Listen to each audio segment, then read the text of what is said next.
पता है कि बच्चे तो नखरे करते हैं जैसे भी खाने में, तो इसलिए मन का छोटे ही बना। यूट्यूब फैमिली, मैं आज आपको कुछ एक अलग ही चीज बना रही हूँ, वो आपको मैं दिखाना चाहती हूँ। ये मेरे पास ये चिया सीड्स के बीज हैं। कई इसको चिया सीड्स बोलते हैं, और ये हमारे राजस्थान में तो इसको बापची भी बोलते हैं, और आपके यहाँ क्या बोलते हैं ये पता नहीं है। ये मेरे पास रखी थी, इसका मैंने जूस वगैरह या जैसे शेक बना के कई बार बच्चों को पिलाया, और मैंने वीडियो भी डाली है। अब के बाद मैं सोच अब बच्चे को मैं सोच रही हूँ इसके लड्डू बनाऊं, तो उसके लिए मैंने ये इतना सारा ये चिया सीड्स लिया है। इसको मैं मिक्सी जार में डाल के थोड़ा ग्राइंड कर रही हूँ। इस तरह से मैंने थोड़े से इसको ग्राइंड कर लिए हैं। अब इसको रख देते हैं। और ये वाला ये घी है, ये मैंने घर का मलाई का घी निकाला, यही घी में यूज ले रही हूँ।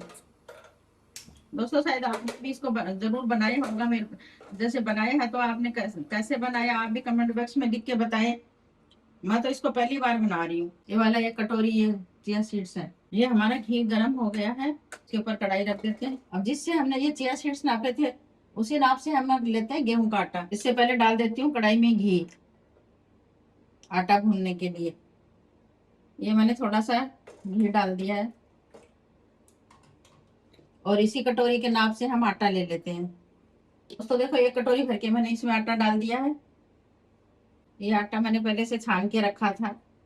अब ये 2 कटोरी आटा मैंने डाल दिया इसके अंदर। अब इस आटे को हम अच्छे से इसको भून लेंगे। गैस को हम मीडियम रखेंगे ताकि हमारा आटा अच्छे से भून जाए। दोस्तों इस तरह से आप भी जरूर बनाते होंगे। आप किस तरह से बनाते हैं? लड्डू है ना, गर्मियों में कहते हैं कि ठंडे रहते हैं। इसमें ड्राई फ्रूट्स वगैरह मैं कुछ नहीं डाल रही। अगर आप चाहो तो इसमें ड्राई फ्रूट्स भी डाल सकते हो, लेकिन मैं ड्राई फ्रूट्स नहीं डाल रही, ऐसे ही डाल के देख रही हूँ, देखती हूँ कैसे बनते हैं, क्योंकि मैं इसको बना रही हूँ पहली बार। दोस्तों देखो, हमारा ये आटा है ना, एकदम ये ब्राउन ब्राउन हो गया है। ये हमारा आटा अच्छे से भुन चुका है। अब इसको गैस को हम बंद कर देते हैं। इस तरह से हमने सारा आटा इसमें निकाल लिया।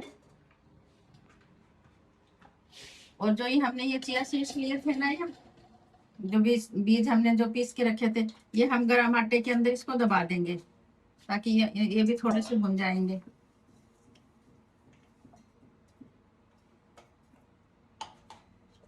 दोस्तों इनकी तासीरें बहुत ही ठंडी रहती है गर्मियों में। ये स्वास्थ्य के लिए ठीक रहता है, इसलिए मैं इसको बना रही हूँ ये। अब इसको ऐसे दबा के थोड़ी देर, जितनी देर ठंडा हटा होता है इतनी देर हम इसको रख देंगे। फिर इसमें मिलाएंगे घी और खांड।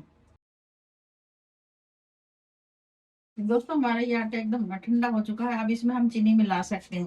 ये देखो, ये चिया सीड्स, ये बापची, इसको मिलाने के बाद में कुछ कलर इस तरह से हो गया है। अगर आप ड्राई फ्रूट डालोगे तो कुछ स्वाद कुछ अलग ही होगा, लेकिन मैं डाल नहीं रही इसमें ड्राई फ्रूट। मेरे को ऐसे लग रहा है जैसे कहीं, मतलब ये मैं वैसे दवाई के हिसाब से बना रही हूँ कि एकदम मतलब ठंडा रहे।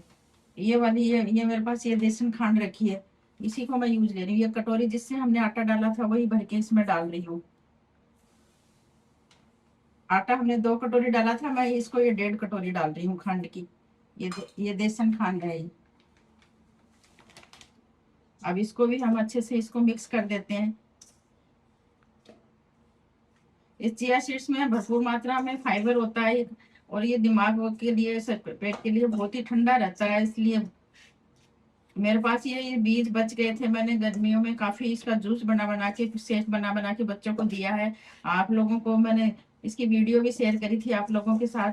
लेकिन ये कुछ चिया सीड्स बच गए, क्योंकि काफी टाइम तक फिर ये खराब हो जाते हैं, इसलिए मैंने सोचा आज लड्डू, मैंने खाए तो बहुत है लेकिन बनाए पहली बार है। पहले बचपन में मम्मी बना के दिया करती थी। अब देखते हैं बच्चों को कैसा लगता है। अब ये खांड भी हमारी अच्छे से ये मिक्स हो गई है। अब इसके अंदर ये घी जो मैंने रखा था, ये मैं इसमें थोड़ा थोड़ा करके ये घी मिक्स करते हैं। दोस्तों आप मेरे को वीडियो पे कमेंट करा करो, जब आपका ये कमेंट मेरे लिए बहुत मायने रखता है। मेरे को, मैं मोटिवेट होती हूँ, मेरा वीडियो बनाने के लिए मेरा मन करता है, क्योंकि मेरे को बहुत ही अच्छा लगता है। और लाइक भी करा करो, शेयर भी करा करो, इसमें कुछ नहीं लगता। और कोई कमी हो तो वो भी आप वीडियो में जरूर बता सकते हो।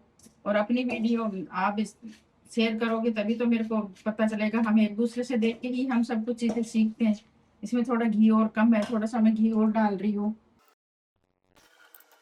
अब ये घी अच्छे से मिक्स हो जाएगा तो इसके लड्डू बना के रखूंगी, और वो लड्डू मैं बच्चों को एक एक दूंगी, ताकि ये लड्डू बांध के रख दूंगी ना तो बच्चे अच्छे से खा सकेंगे। ये देखो अब ये घी इसमें काफी है, देखो इसके लड्डू बन सकते हैं, देखो और ज्यादा घी भी नहीं डालना। ये थोड़ा सा मैं भोग लगाने के लिए, मंदिर में भोग लगाने के लिए रखती हूँ। जब भी मैं कोई चीज बनाती हूँ तो मंदिर में मैं जरूर भोग लगाती हूँ दोस्तों। तो मैं इसके लड्डू बना के आपको दिखाती हूँ, छोटे छोटे से मैं इसके लड्डू बनाऊंगी। अभी थोड़ा सा आटा गरम गरम है, इसके गरम गरम में थोड़े अच्छे से लड्डू बन जाते हैं। आपको बड़े छोटे जैसे भी, जिस हिसाब के भी लड्डू बनाने आप बना सकते हो। मैं छोटे छोटे इसलिए बना रही हूँ, आपको पता है कि बच्चे तो नखरे करते हैं जैसे भी खाने में, तो इसलिए मन का छोटे ही बना रही हूँ। जिसको खाना होगा दो ले लेंगे। देखो दोस्तों, इस तरह से ये मैंने लड्डू बना दिए हैं। आज मैं बस इसी वीडियो को यहीं खत्म करती हूँ, और फिर अगली वीडियो में मिलेंगे कोई नए टॉपिक के साथ। धन्यवाद वीडियो देखने के लिए।